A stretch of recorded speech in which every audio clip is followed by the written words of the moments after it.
Radhe Radhe friends, I hope आप लोग सब ठीक होंगे। आज मैं एक बहुत ही इंपॉर्टेंट टॉपिक वीडियो का लेके आई हूँ। मैंने सोचा कैसे मैं कुछ ऐसा कर दूँ कि आपकी 90% प्रॉब्लम सॉल्व हो जाएं। तो उससे पहले मैं आपसे क्वेश्चन पूछना चाहूँगी कि क्या अगर आपके पास बॉडी नहीं होती, आपका लगन नहीं होता, तो आपके ऊपर बाकी के ग्रह असर करते? आई एम श्योर नहीं करते।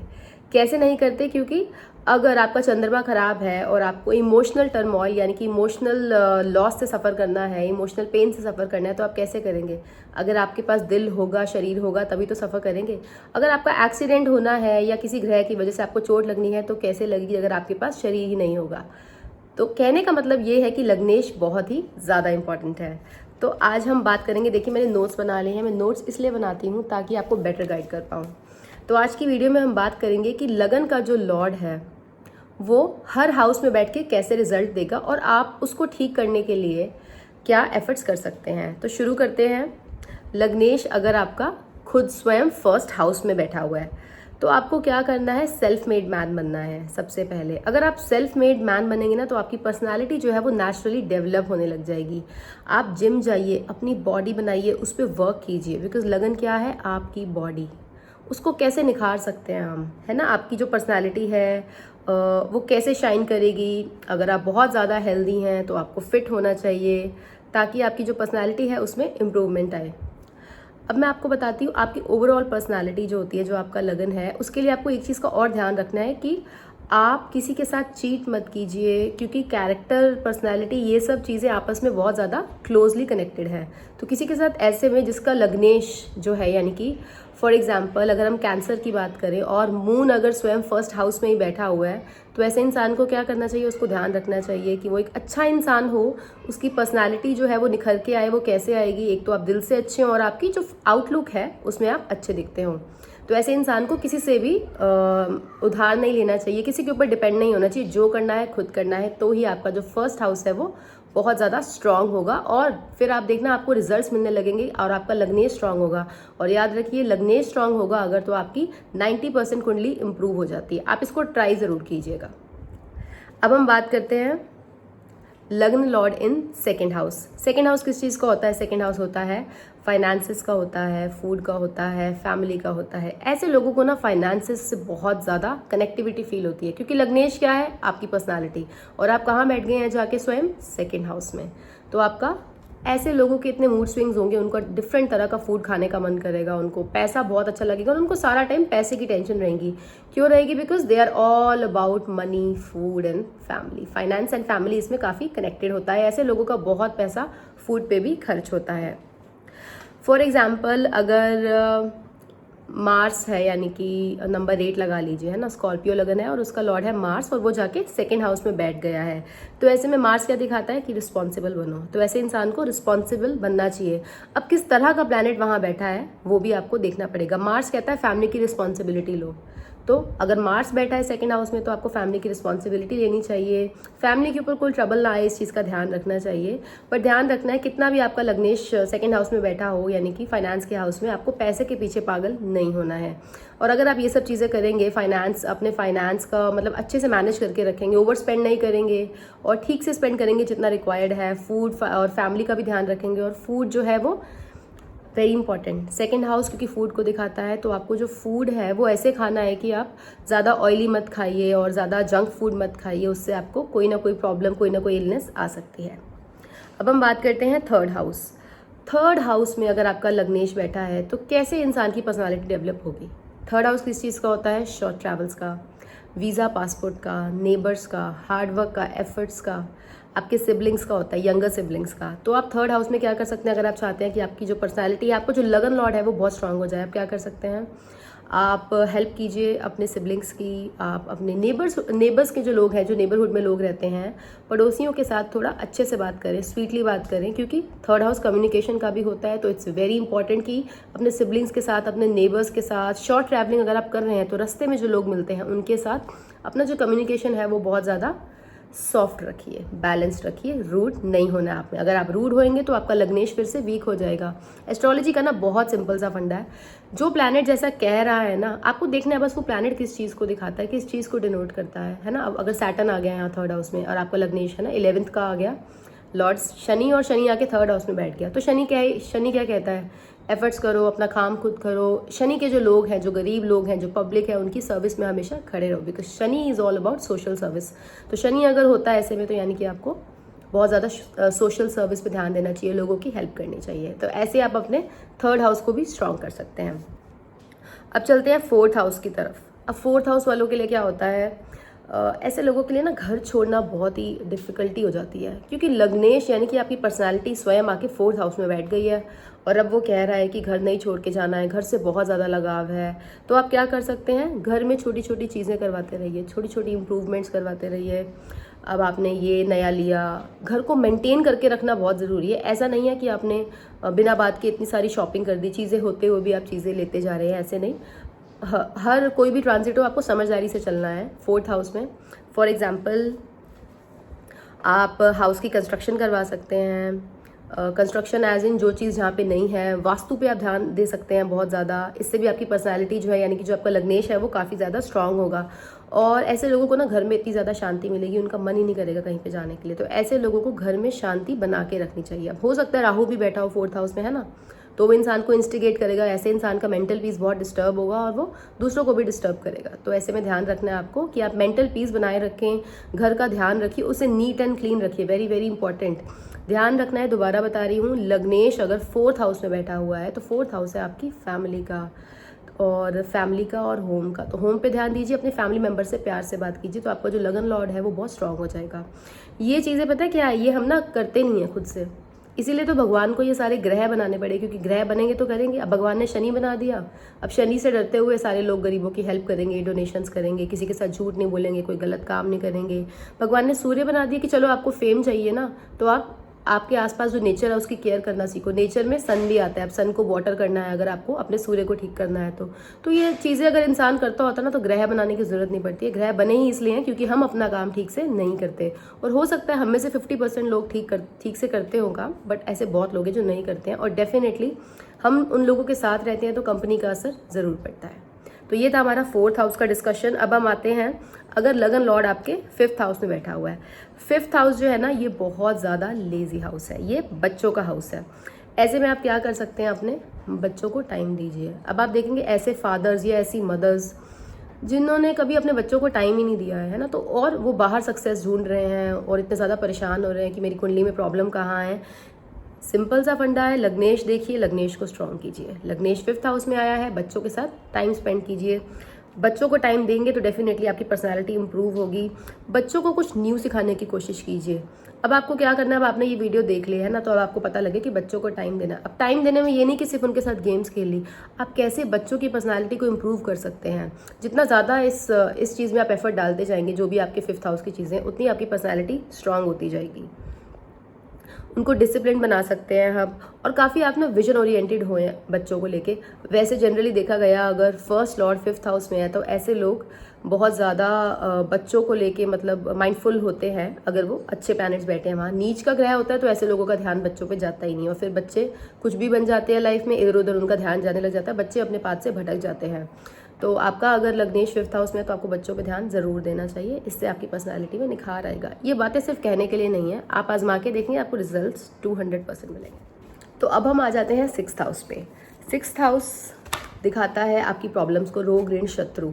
जो लोग आपकी नेचुरली प्रॉब्लम सॉल्व करते हैं ना, अगर आप उनको डोनेशंस खुद से ही देने लग जाएंगे ना, कोई मुसीबत आने से पहले ही, तो आपका सिक्स्थ हाउस ठीक हो जाएगा। आपका लग्नेश जो है सिक्स्थ हाउस में आकर अगर बैठा है तो वो ठीक हो जाएगा। कैसे ठीक होगा, अब आप देखिए, एस्ट्रोलॉजर्स आपकी प्रॉब्लम सॉल्व करते हैं, डॉक्टर्स आपकी प्रॉब्लम सॉल्व करते हैं, लॉयर्स आपकी प्रॉब्लम सॉल्व करते हैं, तो आप इनके पास जाके डोनेशन दीजिए। अब इनको दान तो नहीं कर सकते आप, है ना, तो आप क्या करोगे, लॉयर को आपने पहले ही हायर किया हुआ है कि कोई प्रॉब्लम आए तो उस टाइम पे मेरे लॉयर काम आ जाएगा। पर क्या होगा, ऐसे में जो लोग ये डोनेशन नहीं करेंगे ना, उनको कोई ना कोई प्रॉब्लम आ जाएगी, किसी कोर्ट कचहरी के चक्कर में पड़ जाएंगे, और उसके बाद क्या होगा, फिर उनको लॉयर के पास जाना पड़ेगा, तब आपको ज़्यादा बुरा लगेगा। तो पहले ही अपने लॉयर को हायर कीजिए, थोड़ा बहुत कुछ सस्ता सा लॉयर हायर कर लीजिए, उसको पैसे देते रहेंगे तो जो आपका ग्रह है वो शांत रहेगा। ऐसे ही एस्ट्रोलॉजर पे एप्लीकेबल है, और ऐसे ही डॉक्टर्स के पास आप जाके अपना medical checkup, eye checkup, general checkup के लिए जा सकते हैं, तो आपका जो है ये एज ए डोनेशन ही काउंट होगा, और आपका सिक्स्थ हाउस जो रोग ऋण शत्रु का हाउस है वो ठीक रहेगा। चलिए अब आते हैं सेवेंथ हाउस पे। 7th हाउस क्या है? पब्लिक। फर्स्ट हाउस आप हो, आपके बिल्कुल सामने है 7th हाउस, तो 7th हाउस क्या है? पब्लिक है, आपका पार्टनर है। अब देखिएगा, आपका जो पार्टनर है, जो लवर है, वो आपको आपके बारे में बहुत सारी चीज़ें बताएगा जो हमें कई बार खुद के बारे में भी नहीं पता होती, बट क्योंकि आजकल इंसान यानी कि हमारे अंदर एक्सेप्टेंस है ही नहीं, तो हम सामने वाले की बात को सुनते ही नहीं और कहते हैं कि वो तो हमारे अंदर बिना बात की कमियां ढूंढ रहा है। पर वो 7th हाउस है और 7th हाउस आपका आईना है।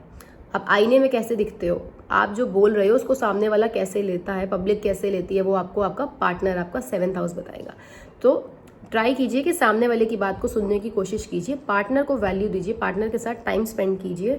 पर्सनालिटी डेवलप होगी तो आपके स्पाउस आपके पार्टनर के थ्रू। ऐसे में आप क्या कर सकते हैं, 7th हाउस पार्टनरशिप का है। आप जितने लोगों की वो करवाएंगे ना, जैसे शादी करवाएंगे या किसी को लड़का कोई देख रही है फैमिली, आपने उनको बता दिया ये यहाँ है, तो जितनी आप जोड़ियाँ बनाएंगे ना, उससे भी आपका जो लग्नेश है, जो फर्स्ट का लॉर्ड 7th में आके बैठा हुआ, वो काफ़ी स्ट्रांग हो जाएगा।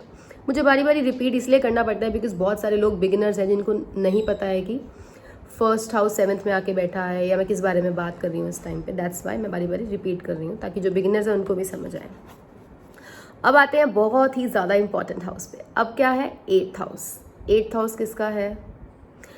डेथ का भी कहते हैं, बट ये लॉन्ग लाइफ का भी हाउस होता है, ये सीक्रेट्स का हाउस होता है, मिस्टीरियस हाउस है ये, बहुत ही ज़्यादा इंटरेस्टिंग हाउस है। इससे आप देखेंगे 8th हाउस से बड़े बड़े एस्ट्रोलॉजर्स पैदा होते हैं जिनका 8th हाउस एक्टिव होता है। और गैम्बलिंग कह लो या जो छुपा के काम करते हैं, वो सारे 8th हाउस से ही, वो ऐसे बड़े बड़े लोग 8th हाउस से ही बनते हैं। ऐसे लोग ना, ट्रांसफॉर्मेशन आएगी लाइफ में कोई, उसके बाद कुछ बहुत बढ़िया करेंगे। अब क्या होगा?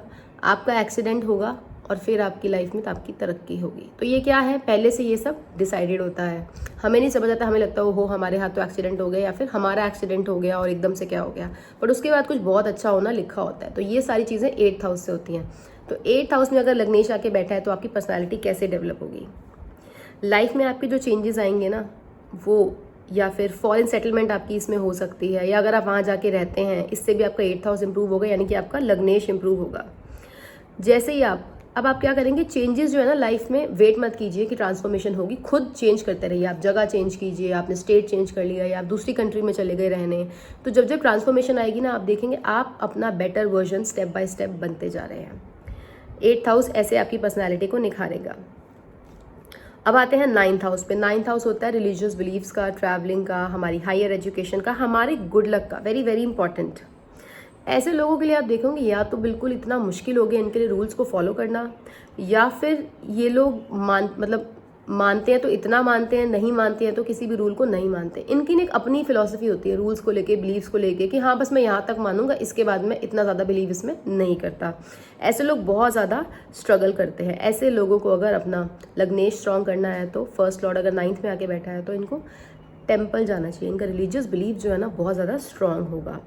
सोसाइटी के रूल्स जो है ना वो आपके लिए एक चैलेंज बन जाएंगे। तो जब आप भगवान के मंदिर में जाना विजिट करना शुरू करेंगे ना, तो आपका जो है 9th हाउस इंप्रूव होगा और लग्नेश भी साइमल्टेनियसली इंप्रूव होगा। ये था 9th हाउस वालों के लिए। अब हम आते हैं 10th हाउस पे। 10th हाउस में अगर लगन लॉर्ड आके बैठा है, ये एक बहुत ही अच्छा योग है। फर्स्ट लॉर्ड इन 10th हाउस बेनिफिशियल योगा है। आपकी पर्सनैलिटी ही आपके करियर हाउस में आके बैठ गई है कि आप कुछ बनेंगे। ऐसे लोग देखोगे आप बहुत कुछ बड़े बनते हैं लाइफ में। ये जितना काम करेंगे, अपने बॉसेस को खुश रखेंगे, जितना एफर्ट डालेंगे अपनी वर्क प्लेस पे, इनकी पर्सनैलिटी उतनी ज़्यादा निखर के आएगी। क्योंकि जहाँ आपका लग्नेश बैठ गया है वो तो आपसे कह रहा है कि भाई आपका पिछली लाइफ में ये कर्म पेंडिंग था, आपको ये पूरा करना है इस लाइफ में।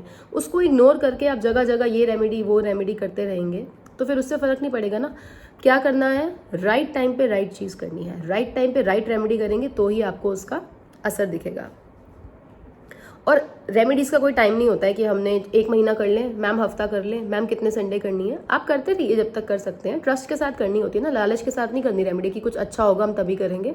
यू हैव टू डू, अपना काम कीजिए, बिकॉज धरती क्या है, कर्म प्रधान है। अपना काम कीजिए और बाकी सब भगवान पे छोड़ दीजिए, क्योंकि आपके हाथ में सिर्फ आपका काम है। रिजल्ट्स आपको ऊपर वाला देगा।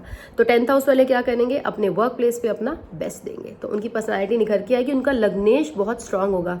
याद रखिए, यहाँ मैं उन सबकी बात कर रही हूँ। आपका लग्नेश कितना भी वीक हो, वो जहाँ बैठा है उस हाउस के आप काम करने शुरू कर दीजिए, और जो सा प्लैनेट बैठा है वहाँ उसके अकॉर्डिंग काम करना शुरू कर देंगे अगर आप, तो आपकी पर्सनैलिटी स्ट्रांग होगी, आपकी कुंडली 90% स्ट्रांग हो जाएगी। अब आते हैं 11th हाउस पे। 11th हाउस में लग्नेश बैठा है ना, मैं क्या कहूँ, इन लोगों को सारी ज़िंदगी ना ये दूसरों का ही सोचते रहते हैं। सारी ज़िंदगी सोशल सर्विस करना, इसका सोचना, उसका सोचना, फ्रेंड सर्कल का सोचना। खुद के पास पैसा नहीं भी है तो भाई चलो दूसरों को दे देते हैं, दूसरों की हेल्प हो जाए, मेरे पास है या नहीं देखा जाएगा। इन लोगों की सैलरी बाद में आती है, इनको पहले ही पता होता है सारा मनी इन्होंने कहाँ एलोकेट कर दिया, ये यहाँ खर्च होगा, ये यहाँ होगा। तो ये लोग ऐसे होते हैं। पर इनके लिए अच्छा है सोशल सर्विस करते रहना। जितनी ये सोशल सर्विस करेंगे, लोगों की हेल्प करेंगे, उतना इनका 11th हाउस या इनकी पर्सनालिटी स्ट्रांग होगी। मतलब इनके काम फिर ना इनको एफर्ट के साथ नहीं करने पड़ेंगे, अपने आप इनके काम बनते जाएंगे। बट फिर भी ध्यान रखिए, इतना भी इंसान को it's not good to be too good. तो इतना भी इंसान को अच्छा नहीं होना चाहिए कि सामने वाला आपका एडवांटेज ले जाए, है ना।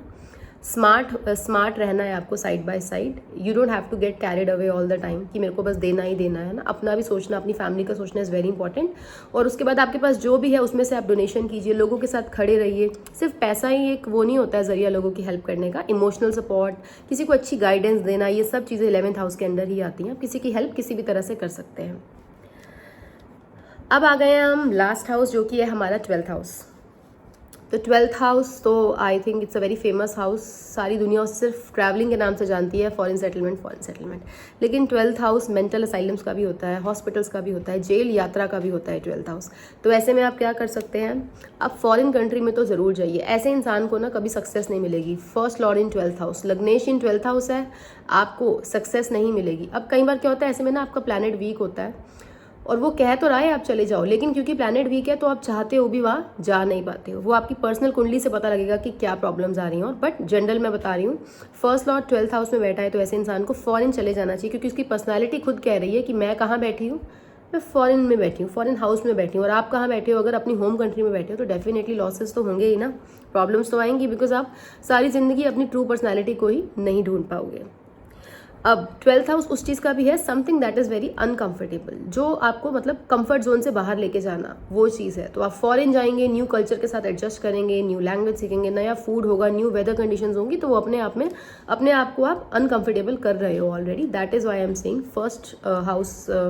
फर्स्ट लॉर्ड इन 12th वाले लोगों को फॉरेन कंट्री ज़रूर जाना चाहिए।